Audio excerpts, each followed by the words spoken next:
नमस्कार, आप देख रहे हैं न्यूज़ 8। जाने माने समाज सेवी नेता कर्पूरी ठाकुर को भारत रत्न मिलेगा। आज ये घोषणा राष्ट्रपति द्रौपदी मुर्मू ने की है। कर्पूरी ठाकुर बिहार के मुख्यमंत्री रहे। जयप्रकाश नारायण के आंदोलन के बाद जनता पार्टी की जो सरकार बनी उसके मुखिया कर्पूरी ठाकुर ही थे और कल उनका जन्मदिन भी है। साल 1988 में उनका निधन हुआ था। वो भारत छोड़ो आंदोलन में भी शामिल रहे थे। तो बहुत महत्वपूर्ण है, बिहार से आने वाले कर्पूरी ठाकुर को मरणोपरांत भारत रत्न से नवाजा जाएगा और आज राष्ट्रपति ने इसकी घोषणा की है। और अखिलेश हमारे सहयोगी हमारे साथ अखिलेश शर्मा जुड़ गए हैं। अखिलेश, ये भी बहुत महत्वपूर्ण फैसला है अगर हम 2024 के भी चुनावों को भी देखें तो। आप इसको एक मास्टर स्ट्रोक कह सकते हैं बीजेपी के लिए जो उसने बिहार में चला है, क्योंकि जो पूरा नीतीश कुमार का प्लान था जातिगत आरक्षण का और जिस तरह से जातिगत सर्वेक्षण कराया गया था उसको लेकर के कर्पूरी ठाकुर का नाम अब बीजेपी ने आगे कर दिया है। अब से कुछ देर पहले ही राष्ट्रपति भवन की ओर से घोषणा की गई कि कर्पूरी ठाकुर को मरणोपरांत भारत रत्न दिया जाएगा। ये बिहार के लिए बहुत बड़ा फैसला है क्योंकि लंबे समय से कर्पूरी ठाकुर को वहां पर भारत रत्न देने की मांग होती आई है। अब नीतीश कुमार की राजनीति के लिए झटका क्यों है ये मैं आपको बता देता हूं, क्योंकि अभी हाल ही में जो एक बड़ा मुद्दा बनाने का प्रयास नीतीश कुमार की ओर से किया गया है वो है जातिगत सर्वेक्षण को लेकर, और जिसमें ये बार बार बात कही गई है कि बीजेपी इसके खिलाफ थी। हालांकि जब ये निर्णय किया गया था तो बीजेपी और जेडीयू गठबंधन में थे और जिस कैबिनेट में ये फैसला हुआ था उसमें बीजेपी के मंत्री भी मौजूद थे, लेकिन उसके बाद राहुल गांधी ने इसको बड़ा मुद्दा बना लिया और पूरे देश में कई विधानसभा चुनाव में कांग्रेस पार्टी कहती आई कि अगर उसकी सरकार बनती है तो जातिगत सर्वेक्षण कराया जाएगा।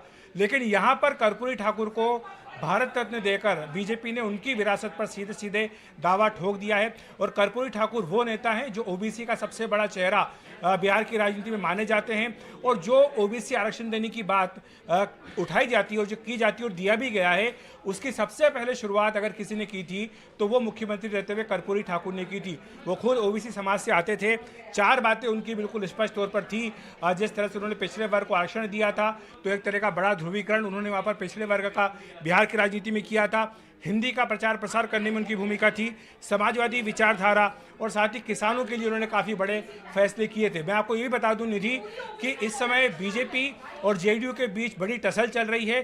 कल कर्पूरी ठाकुर की जयंती है और इसको लेकर के जेडीयू ने काफ़ी पहले ही ऐलान किया था कि पटना में एक बड़ी रैली आयोजित की जाएगी, लेकिन जो लोकेशन थी रैली की उसको लेकर के बीजेपी और जेडीयू दोनों के बीच में काफ़ी रस्साकशी हो रही है, क्योंकि बीजेपी कह रही है कि वो भी उसी स्थान पर रैली करना चाहती है। तो ये भी एक बड़ा कारण था।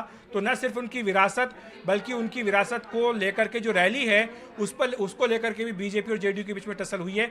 और ये भी बता दूं आपको कि गृह मंत्री अमित शाह भी कल दिल्ली में कर्पूरी ठाकुर की स्मृति में उनकी जयंती पर एक कार्यक्रम में हिस्सा लेने जा रहे हैं। तो ये अगले लोकसभा चुनाव से पहले बड़ा दांव बीजेपी का, ये केवल बिहार में ही नहीं बल्कि माना जा रहा है कि अन्य जगह पर भी बीजेपी को फायदा देगा, क्योंकि कर्पूरी ठाकुर ओबीसी में बहुत बड़ा नाम है, बहुत बड़े चेहरे के तौर पर वो रहे हैं।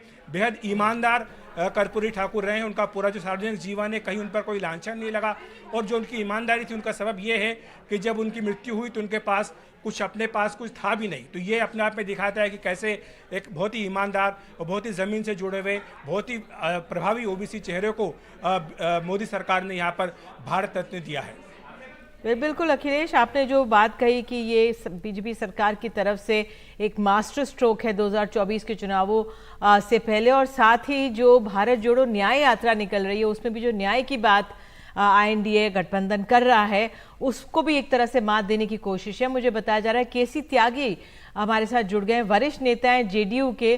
त्यागी जी, कर्पूरी ठाकुर को भारत रत्न दिया जाएगा, ये बिहार के तमाम नेताओं और देशवासियों के लिए खुशी की खबर है। जो उनके विचार थे खासतौर से उसको सम्मानित किया जा रहा है।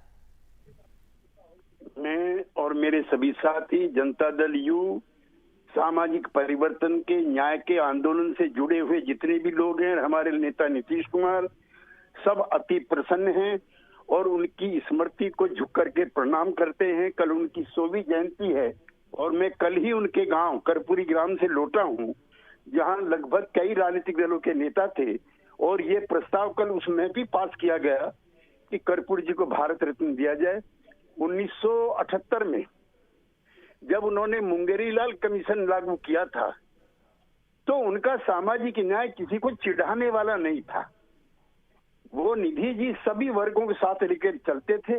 आपके चैनल पे मैं बहुत जिम्मेदारी से कहना चाहता हूं कि महिला आरक्षण भी सबसे पहले 1978 में कर्पूरी फॉर्मूले में आया। ऊंची जात के गरीब लोगों के आरक्षण की जो परंपरा है, जो उसकी शुरुआत है, वो भी 1978 में कर्पूरी ठाकुर के ही द्वारा शुरू की गई। इसको भारत रत्न को हम गरीबों के लिए, दलितों के लिए, वंचितों के लिए, जो तनहीन है, मनहीन है, धनहीन है, उनको समर्पित करते हैं और उनकी स्मृति को झुक करके प्रणाम करते हैं। बिल्कुल। और जो उनका योगदान था, जिस तरह से उनकी ईमानदारी को हमेशा से नमन किया जाता है, वो बिहार में तो याद किया जाता है, लेकिन हमारी जो अब आज की पीढ़ी है, भावी पीढ़ी है हमारे देश की, उनको भी सीखने को मिलेगा कि कैसे व्यक्तित्व को भारत रत्न से नवाजा जाएगा। निधि जी, जब वो उनका अंतिम संस्कार हुआ है तो हम देवीलाल जी के साथ, बहुगुणा जी के साथ, मुलायम सिंह जी के साथ पटना गए थे। उनके पुत्र के द्वारा पता लगा कि उनका जो निजी खाता है उसमें 3000 कुछ रुपए थे और एक और अन्य खाता था जो किताबें अपनी समाजवादी आंदोलन की बेच करके थे, उसमें उस समय 60,000 रुपए थे। उनका अपना कोई मकान नहीं था, कोई गाड़ी नहीं थी और 1952 से वो विधायक थे। एक बार डिप्टी चीफ मिनिस्टर रहे और दो बार चीफ वो रहे, अपने मुख्यमंत्री रहे। और निधि जी, एक चीज और शेयर करना चाहता हूँ, अगर वो जिंदा रहते तो 1986 में देवा गौड़ा जी की जगह वो ही देश के प्रधानमंत्री बनते। जब वीपी सिंह जी ने मना किया था तो ऐसे नेता की तलाश थी जिसकी पिछड़ी जातियों में साख हो। तो वीपी सिंह जी के मना करने के बाद हम सब लोगों की निगाहें मृत कर्पूरी ठाकुर जी पर जा रही थी। हमें अफसोस है, अगर वो जिंदा रहते तो भारत रत्न भूतपूर्व प्रधानमंत्री कर्पूरी ठाकुर को मिलता। बिल्कुल। बहुत बहुत धन्यवाद केसी त्यागी जी, अपने विचार हमारे साथ साझा करने के लिए। तो कर्पूरी ठाकुर को मरणोपरांत मिलेगा भारत रत्न, आज ही राष्ट्रपति ने इसकी घोषणा की है।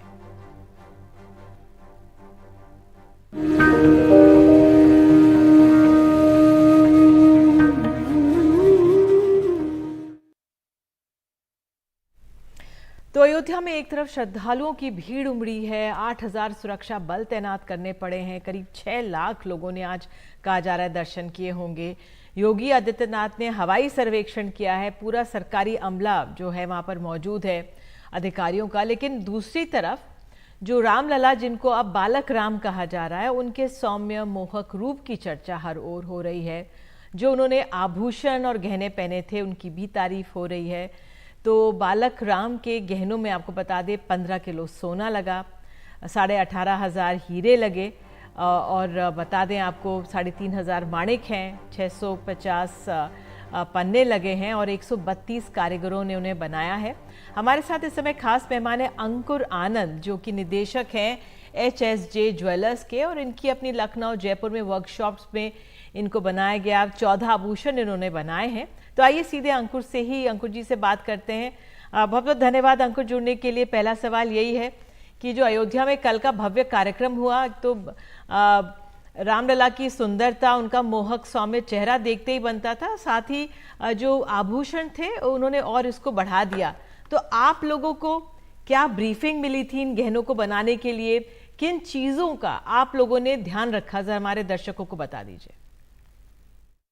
निधि जी, मेरे पास 1 तारीख को श्री राम जन्मभूमि ट्रस्ट से यतिन मिश्रा जी का फोन आया कि हमें ट्रस्ट ने जिम्मेदारी सौंपी है श्री रामलला के जेवर बनाने के लिए। अच्छा, इसमें मेरे को कोई आइडिया नहीं था कि जैसे कि न्यूज़पेपर वगैरह में चल रहा था कि शायद पूरा राम दरबार हो। तो मैं 2 तारीख को अयोध्या गया।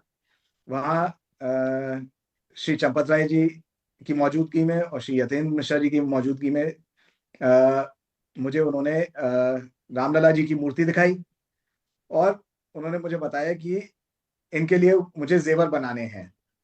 तो इसके साथ ही उन्होंने मुझे काफी अच्छे ब्रीफ दिए। उन्होंने कहा कि ये ध्यान में रखना है कि श्री रामलला जो है वो 5.5 वर्षीय बालक हैं, वो एडल्ट नहीं है। सबसे मेन चीज ये है कि जो भी जेवर बनेगा वो इस चीज को ध्यान में रख के बनेगा कि भगवान जो है वो 5.5 वर्ष के हैं।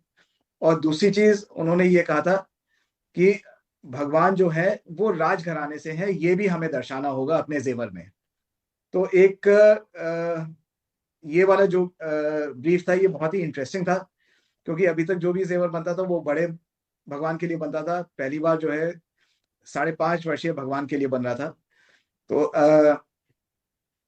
इसका डिजाइन्स और क्या कैसे होना था, इसके लिए हम लोगों ने काफी रिसर्च करी। ज्यादातर सब इनपुट्स ट्रस्ट के ही थे, यतीन्द्र मिश्रा जी के थे और चंपत राय जी के थे। उनसे हमने कई डिजाइन्स अप्रूव करवाए। हर स्टेप पे उन्होंने हमें काफी गाइड किया कि क्या क्या चीज उस समय के हिसाब से चाहिए, क्या क्या चीज भगवान के गहनों में होनी चाहिए। उसको लेकर हमने सबसे पहले जो मुख्य चीज बनाई वो उनका भगवान का मुकुट है। मुकुट जो है, मुकुट अगर आप देखेंगे तो मुकुट में बीच में सूर्य भगवान है, क्योंकि श्री राम सूर्यवंशी परिवार से हैं, इस वजह से सूर्य भगवान बीच में है। उनके ऊपर एक अच्छा बड़ा सा पन्ना है जो राजघराने की एक रॉयल्टी को दर्शाता है। दूसरी चीज उसमें हमने मयूर भी बनाए हैं, जो अगेन एक रॉयल्टी का एक फीचर है। और फिर उसमें हमने 2 मछलियां भी दी हैं। इसी के साथ हमने माणिक का भी इस्तेमाल किया है, जो सूर्य भगवान का ही रत्न है। इसके अलावा, मुकुट के अलावा, फिर हम लोगों ने तिलक बनाया भगवान का। ये बता दीजिए रत्न कहाँ कहाँ से आए, कौन सी शैली के ये गहने बने, क्योंकि दक्षिण भारत की जो टेम्पल ज्वेलरी है उसकी झलक भी हमें मिलती है इन गहनों में। टेम्पल ज्वेलरी का जो है, क्योंकि ट्रस्ट ने हमसे कहा कि भगवान की एक विजय माला भी बननी है, तो हमने जो है विजय माला में जो है वो भगवान के चरणों तक आती है। उसमें मेन चीज जो हमें देनी थी, दिखानी थी, वो था भगवान का चक्र, शंख और कमंडल। उसके अलावा जो उसका मुख्य पेंडेंट है, जो मेन पेंडेंट है, उसमें सबसे ऑस्पिशियस सबसे शुभ 5 फूल है। जैसे कि उसमें कुंद है, लोटस का फूल है, कमल का फूल, उसमें चंपा है, उसमें तुलसी है। इसी तरह से उसमें 5 फूल हैं। जी, तो कितने कारीगरों ने काम किया और आपको कब आपने काम करना शुरू किया? 2 जनवरी को हमें जब ये भगवान का जेवर के आभूषण बनाने का ऑर्डर दिया गया, तो हमारे पास मात्र 12 दिन थे। 12 दिन में हमने करीब 132 कारीगरों के साथ काम किया, जिन्होंने रात दिन मेहनत करके 12 दिन में सब गहने, सब जेवर बनाए, सब आभूषण भगवान जी के बनाए। और उसके बाद भी हमने उसको हॉलमार्क और सर्टिफाई करवा के फिर ट्रस्ट को हमने वापस सौंपा। बिल्कुल, तो धनराशि के बारे में तो आप नहीं बताएंगे, लेकिन जो आपके कारीगर थे उनको क्या दिशा निर्देश दिए थे, कुछ नियम या कायदों का पालन करना था? धनराशि का तो देखिए मैं बिल्कुल नहीं बता सकता, पर हाँ बिल्कुल भगवान के जेवर में करीब 15 किलो सोना इस्तेमाल हुआ है। उसके अलावा 18,500 करीब नेचुरल डायमंड यूज हुए हैं, करीब 3,500 माणिक इस्तेमाल हुए हैं, करीब 600 पन्ने इस्तेमाल हुए हैं। ये सब जो है ये भगवान के जेवर में इस्तेमाल हुआ है। इसी के साथ कारीगर भी बहुत खुश थे। उनको ये दिशा निर्देश दिए गए थे कि भगवान का जेवर जो है हमें हल्के से हल्का रखना है और भव्य से भव्य, जितना भव्य हो सकता है, हमें भगवान को वो वाला रूप देना है, स्वरूप। तो ये जो आभूषण हैं, ये गहने कहाँ बने देश भर में? जी, ये जितना भी भगवान के आभूषण बने, ये सब पूरे देश में अलग अलग जगह मैंने बनवाए। ज्यादातर जो है वो मेरी फैक्ट्री में बने हैं। बाकी देश में जो सबसे उत्तम कारीगर थे उनके साथ मैंने बनवाए हैं, क्योंकि समय की कमी थी, इसलिए मुझे अच्छे से अच्छा सामान जेवर बनवाना था, अच्छे से अच्छे आभूषण बनवाने थे भगवान के लिए। इसलिए मैंने सबसे जो उत्तम कारीगर है उनके साथ काम किया। यानी कि पूरे देश भर के कारीगरों का योगदान है इन्हें बनाने में। जी जी, पूरे देश भर के कारीगर जुटे, सबसे अच्छी क्वालिटी का इसमें हीरा लगा है, सबसे अच्छी क्वालिटी का इसमें सोना लगा है। चलिए, बहुत बहुत धन्यवाद अंकुर जी बात करने के लिए और इतने सुंदर आभूषण जो आपने बनाए हैं।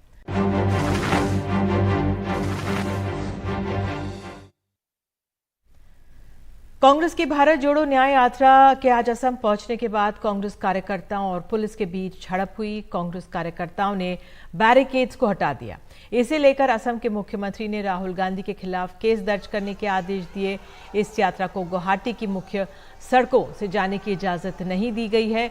यात्रा को शहर के बाईपास करते हुए NH 27 से जाने को कहा गया, लेकिन कांग्रेस शहर के बीच से ही जाने को लेकर अड़ गई थी और वहां बैरिकेड्स हटाए गए।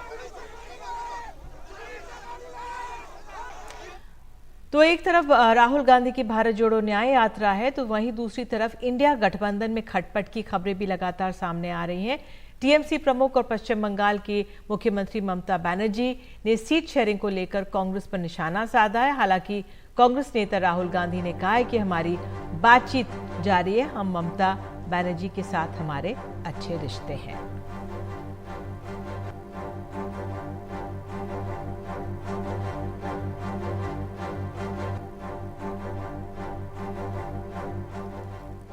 और इसी के साथ न्यूज़ 8 में इतना ही। नमस्कार।